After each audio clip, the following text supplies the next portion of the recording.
చాలా హ్యాపీగా ఫీల్ అవుతున్నారండి. చాలా అంటే చెప్పడానికి చాలా ఆనందంగా ఉంది, చాలా సంతోషంగా ఉంది. ఈ రోజు ఎక్కడికైనా కొంచెం దూరం అంటే కొద్దిగా 2 అడుగులు వెళ్ళాలన్నా 10 రూపాయలు, ఆ మించి వెళ్తే 20, 40. ఒక రోజు ఎక్కడికైనా దూరంగా ప్రయాణం చేయాలన్నా సరే మినిమం 100 రూపాయలు లేదే పని అవ్వట్లేదండి. ఆ 100 రూపాయలు మిగులుతున్నాయంటే ఆడవాళ్ళకి ఆనందమే కదండి. చాలా హ్యాపీగా, చాలా సంతోషంగా, చాలా ఆనందంగా ఉంది. తెలుగుదేశం పార్టీ అంటేనే మహిళలకి పక్షపాతం.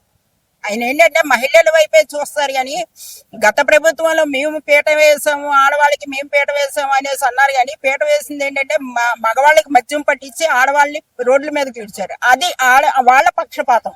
ఇప్పుడు ఈ ప్రభుత్వం ఏంటంటే ప్రతిదీ ఆర్థికంగా కానీ ప్రయోజనం చూసుకుంటూ పిల్లల విషయంలో కానీ అన్ని విధాల తల్లికి వందనం కానీ గ్యాస్ బండ్లు కానీ అన్నిటికి ఏదన్నా చూడండి ఆడవాళ్ళకి ఉపయోగపడే పథకాలే ఇక్కడ ఉన్నాయి. కానీ ప్రతి దాన్ని ఆడవాళ్ళు సంతోషంగా ఇంట్లో ఉంటే ఆ ఇల్లు ఎప్పుడు సంతోషంగానే ఉండదండి.